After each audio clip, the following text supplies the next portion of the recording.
Bonjour à tous et bienvenue sur la chaîne. Je suis Gabriel Fontaine et ici on parle auto sans prise de tête. Conseils pratiques, explications techniques, accessibles et réponses claires à vos questions de tous les jours.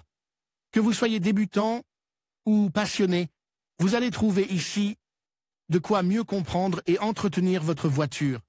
Pensez à vous abonner, à laisser un petit like et restez avec moi jusqu'à la fin de la vidéo. Chaque détail peut faire la différence. La nouvelle Lotus Emira est le dernier modèle à moteur à combustion à être produit par la marque britannique, qui ne développera plus que des voitures de sport électriques. Le coupe 2 places de 4,41 mètres de long à propulsion arrière a été présente avec deux moteurs à essence disponibles, un V6 suralimente de 3,5 litres et 400 chevaux de Toyota, déjà présent dans les Lotus Exige et Evora, et un 4 cylindres turbo-compresse de 2,0 litres. De Mercedes AMG, le même que celui qui équipe les A45, CLA 45 et GLA 45, développant 360 chevaux. Tous deux sont montés en position centrale, mais le premier peut être associé à une boîte de vitesse manuelle ou automatique, tandis que le second n'est couplé qu'à une boîte de vitesse automatisée DCT.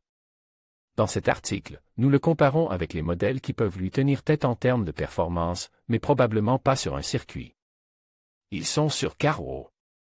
L'Emira, doté d'un tout nouveau châssis en aluminium, remplace en même temps l'Exige, l'Elise et l'Evora, ce qui simplifie radicalement la gamme Lotus.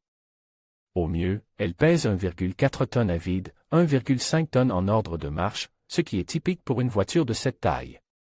En contrepartie d'un poids plus élevé que d'habitude pour une Lotus, l'Emira bénéficiait, selon le constructeur, de plus de technologie embarquée et de qualité de construction que jamais auparavant. L'équipement standard comprend de nombreux espaces de rangement, deux grands écrans, 10/25 pour le multimédia et 12,3 pour l'instrumentation. Avec un haut degré de connectivité, plusieurs ports USB, l'air conditionne avec contrôle de la température, un volant multifonction. Des sièges sport à réglage électrique, tous les panneaux intérieurs rembourrent, une large gamme d'aides à la conduite et un système de sonorisation hi-fi, entre autres.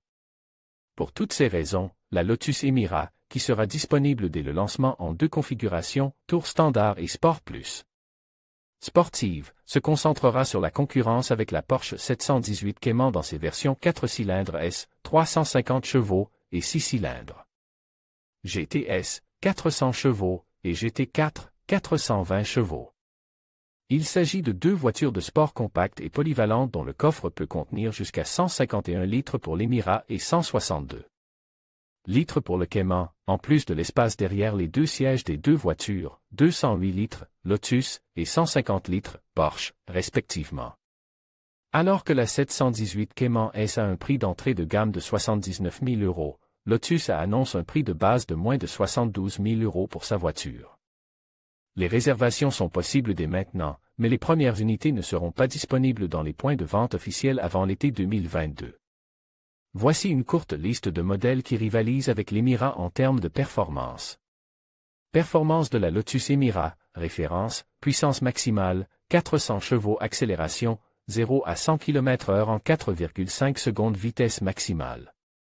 290 km/h. En conclusion, la nouvelle Lotus Emira se positionne comme une véritable concurrente sur le marché des voitures de sport, alliant performance, design et technologie. Face à des rivales tels que la Porsche Cayman et la BMW Z4, elle offre une expérience de conduite unique qui saura séduire les passionnés. N'hésitez pas à configurer ces modèles pour découvrir lequel correspond le mieux à vos attentes. Merci de nous avoir suivis et à bientôt pour d'autres comparatifs passionnants.